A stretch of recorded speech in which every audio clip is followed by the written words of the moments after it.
May panibagong dagat nga tayo guys sa sobrang bait na kalapate. Oh, huli. Huli. Dali nyo lang guys ulihin. Lumabas kasi ako ng bahay para tingnan yung mga ibon natin. Galing sila sa pagronda, yun nga lang. Ala, guys, may dagit. May dagit guys. Ito.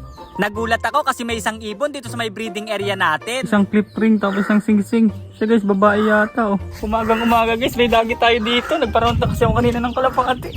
Tingin natin ulihin yung kanina to. Grabe naman kaaga-aga. Patayin pa to ka. Tingin natin mabahit sa loob. Mukhang bait niya guys. Blue bar white plate nga ang kulay nito at hindi ko alam kung kanina pa to. Kaya kumuha ako ng konting pagkain at susubukan ko siyang hulihin. Naglagay ako ng konti patuka sa landing board natin. Tingnan natin wala lapit. Dito sa ano.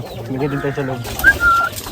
Nung una ay hindi niya pinapansin yung nilagay natin. Pero pansin naman sa kanya na mukhang nagugutom. Tapos naglakad-lakad muna siya sa ibabaw ng ating breeding cage. Parang gusto pa nga niyang pumasok doon sa isang kulungan. Di lang ako sigurado pero parang may hinahanap siya. Blue bar white plate siya guys. Sino kaya to? Ayun o, hen. Tapos naghagis ulit ako ng patuka sa ibabaw ng landing board. Mukhang nagugutom siya guys. Medyo layo-layo tayo ng konti. Baka tatakot lang siya. At nung medyo malayo na ako ay nagmamasid ulit siya. Tapos naglakad-lakad ulit siya at biglang nadulas. Kaya sumabit siya sa unahan ng ating kulungan. At sa mga oras na to ay hindi ko siya nilapitan. Hanggang sa mawala na sa balance at nahulog sa baba. Dito naman siya hinabol ng ibang alagang manok natin. Pero kahit gano'n ay hindi man lang siya lumipad. Parang hindi niya naiisip na umalis. Kasi kung aalis to guys ay kanina pa sana. Kasi una sa lahat ay wala na siyang ibang kasamang ibon dito sa labas ng loob. At habang nasa baba siya ay sinubukan ko siyang palapitin. May pagkain kasi sa kamay ko na tira kanina. Pero hindi ko inaasahan guys na sa ganitong taktika ay lalapit siya. Kasi bihira lang talaga yung mga dagit na madadala sa ganito. Depende na lang siguro kung sobrang bait ng ibon. Di nga siya nagdalawang isip at lumapit talaga. Kaya sa puntong ito ay sinulit ko na yung pagkakataon.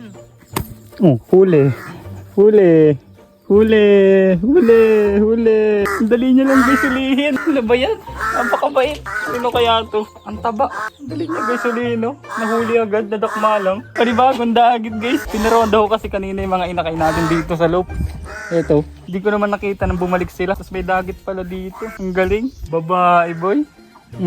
Ganda ng mata niya. Tingnan natin yung singsing niya guys. Paano nakalagay dito. Medyo ano lang, ang dumi ng singsing niya. Nakaano siya, SDR 2025. Tapos yung ring number 1090 guys. Ewan ko lang kung kanino to. Blue bar white plate na babae. Medyo may clean pakpak niya. Di ko alam, parang kulang. Parang kakabunot. Parang kakatubo lang. Bandang dulo lang pakpak. May kulay brown. Napaka-solid na ibon guys. Tapos ano, ang ganda pa ng mata. Pawig ng isang hen natin. Ang dali niyang huliin guys. Dinakma ko lang harap-harapan. Ang taba. Hindi ko alam kung buntis o ano eh. Di ko talaga inaasahan guys sa sobrang taba niya. Kaya hindi rin natin masasabi na lumayas to sa may-ari. Kasi base sa katawan niya, napapakain naman to ng maayos. Siguro guys, natangay ito ng mga ibon natin kanina pag ronda dyan. Dami kasi dumadaang ibon dito. Pero dalawa lang ang posible na pinanggalingan neto. Kung hindi naligaw ay malapit lang yung may-ari neto dito sa atin. Pero ayos lang naman kahit hindi natin malaman. Dahil wala naman tayong intensyon na ikulong to. Dahil di naman to sa atin guys, kaya papakawalan natin. Oh, lipad. Iyot.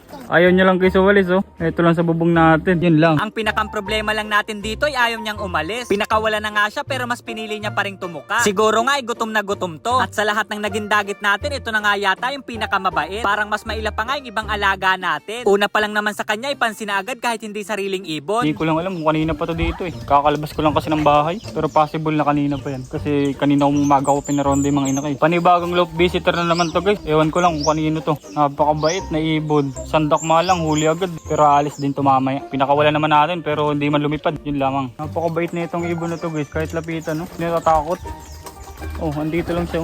Landing board. Pinakawalan ko rin kasi ibang breeder natin. Tapos naabutan ko na lang yung dagit. Nandito. Nakahapon. Gusto niya pang pumunta dito.